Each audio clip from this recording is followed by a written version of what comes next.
To presidential politics. Just a little more than a month now to the first in the nation voting in Iowa. Just 8 years ago, former Arkansas Governor Mike Huckabee won the GOP caucuses there. But it's a different story this time around. Huckabee is currently polling 8th in the state at only 2.3%, according to the latest Real Clear Politics average. And this week he said he will likely end his campaign if he does not finish in the top 3. Governor Huckabee joins me now from Little Rock, Arkansas. Governor, welcome back to Fox News Sunday. Thanks, Doug. Great to be back with you. Let me ask you, it's incumbent upon me to ask you right off the bat, you got any announcement to make right now? Of course not. Look, not one person in all of America has even voted. I get so amazed that people act like that this is all settled. It's never settled this far out. I mean, I go back to the Iowa caucuses, both Democrat and Republican. John Kerry won when he wasn't supposed to.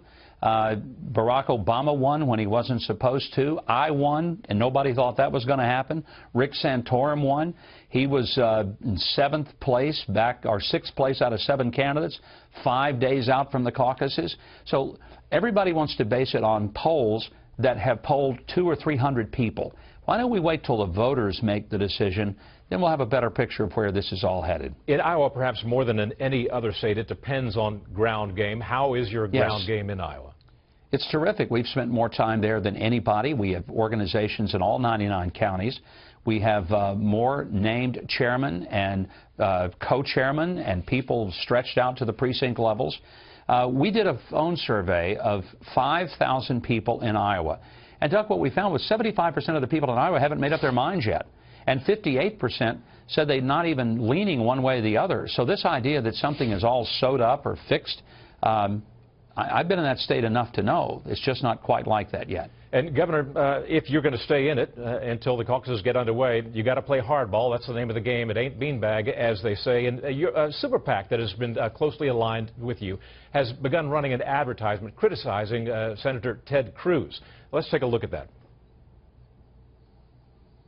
Listen to Cruz raise money in New York City from liberals who don't share our conservative Iowa values. So would you say it's like a top 3 priority for you, fighting gay marriage, or no? Now, Governor, you have been accused of selectively and deceptively editing what Cruz said at that private fundraiser in New York last summer. The Washington Post's The Fix pointed out that after Cruz said no in that comment, he quickly expanded on the point. Quote, no, I would say defending the Constitution is a top priority, and that cuts across the whole spectrum, whether it's defending the First Amendment, defending religious liberty, stopping courts from making public policy issues that are left to the people. And he said, I also think that the 10th Amendment to the Constitution cuts across a lot of these issues. Isn't that selective editing there, sir? No, not at all. And there was nothing selective. There was nothing deceptive.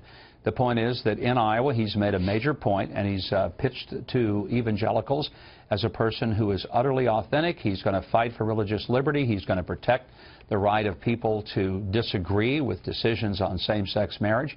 But that's not what you heard in that Manhattan fundraiser. And that's the only thing that I have pointed out. Obviously, I had nothing to do with the ad because, as you well know, Doug, candidates cannot communicate even in any way, can't even have a conversation with people who run a super PAC. So there is no coordination or communication there.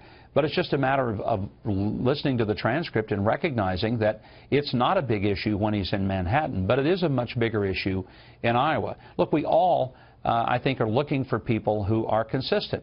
And consistent means that you say the same thing regardless of where you are geographically, and that you don't take a different position or a slightly nuanced position because it would help you or hurt you with Manhattan fundraisers and people who are the big dollar donors in what I call the Washington to Wall Street axis of power. Governor, I think in the bigger picture, though, this kind of intra-party GOP bashing harkens back to the 2012 campaign when we had somewhat the same dynamic, including Mitt Romney, who were, all the candidates were spending their war chests on attacking each other while President Obama was out building his grassroots campaign, spending his money on that. The Los Angeles Times at that time said, and I quote, an examination of how the two campaigns have spent their money in the last year starkly illustrates the huge advantage Obama will have.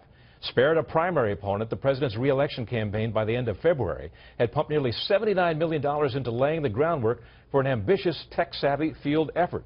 Are there similar liabilities for the GOP this time around? Well, no, and Doug, I think there's a big difference between showing some legitimate contrast and bashing. I don't think anybody in the GOP so much as bashed another candidate.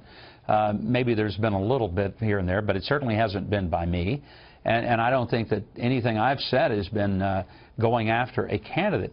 It's really pointing out that for those people for whom issues like the sanctity of life and the sanctity of marriage are critical, important, non-negotiables, then I think that they, certainly need to understand where candidates stand and make sure that they have a candidate who stands the same wherever he is and doesn't adjust according to the geography of place. As you well know, Donald Trump is not the front runner in Iowa, but in many nationwide polls, he is just pulling ahead of the pack, and he does this despite this sexual slang that he used to describe Hillary's loss in 2008. Yet he remains atop all these nationwide polls despite numerous gaffes. What explains, in your mind, his imperviousness to falling? The amount of attention that guys like Fox News and everybody else gives him. I mean, my gosh, in the days after he made the comment about Muslims entering the country, Donald Trump got 25 times more media attention on television than all other GOP candidates combined. And so it's very difficult. Some of us are saying things that are substantive. For example, when I'm talking about getting the wages up for the bottom 90% of the workers who have had stagnant wages for 40 years, or if I talk about the merits of the fair tax, how we can compete in manufacturing, or if I focus on getting the veterans system cleaned up by making members of Congress get their health care as well as from their families from the VA system until they clean it up. It's not that all of America is hearing that because they're hearing what Donald Trump said. Well, you know as well that Fox News has spent a lot of time criticizing Donald Trump's comments, and when we do so, we hear it from his followers, no doubt. Does his popularity have anything to do with just the generalized coarsening of the culture? It's not so much the coarsening, it's the anger, the seething rage of the electorate right now. People are so mad. And, Doug, I can understand a lot of it. They feel like that this government is completely oblivious to protecting them. They go through metal detectors and they take their shoes off to get on the plane to go see Grandma at Christmas. And yet, here comes a terrorist coming in who passes all kinds of background checks and goes and shoots up a Christmas party after her husband has sat there and had lunch with their fellow employees. People see that and they're angry. They're angry at the fact that there's a handful of people who get richer and richer. A lot of people in this country work harder and harder. They got nothing to show for it. There is frustration. They're frustrated when they watch Republicans pass a huge multi-trillion-dollar spending bill that doesn't defund Planned Parenthood, that welcomes Syrian refugees, that doesn't do a thing about Obamacare, basically gives the Democrats everything they want, gives the Republicans nothing. So what I'm seeing is that people are just so incredibly angry, and understandably so. Many long-time respected political analysts say that Mr. Trump cannot win a general election, and here's why. Larry Sabato from the University of Virginia. Trump cannot appeal to swing voters in the key states like Ohio and Florida, Virginia, Nevada, the other swing states. And the swing states are where the election is. Will he become the nominee, and will you support him if he becomes the nominee? If he's the nominee, of course I'll support him. I mean, that's what we've all pledged to do. I'm a little frustrated that the Republican Party made such a big deal of insisting that Donald Trump be loyal to the party. Well, look, that goes both ways. The party better be loyal to whoever the nominee is, be it me, be it Donald Trump, and that has to work that way. Otherwise, we have no system, nothing at all. But here's one question, Doug. All these guys who say Trump can't be the nominee, if they're so smart, how come none of them predicted that he would be on top of things right now? How come none of them predicted who would be leading, who would be trailing? How come none of them got it right so far? And if they're so wrong about that, why on earth should anybody in America believe them about who's going to be the nominee and who isn't? And that's your ticket to the Iowa caucuses, I assume, right? Why not? All right. Governor Huckabee, thank you very much. Thank you for joining us, and happy holidays to you. Thank you, Doug. Great to be with you.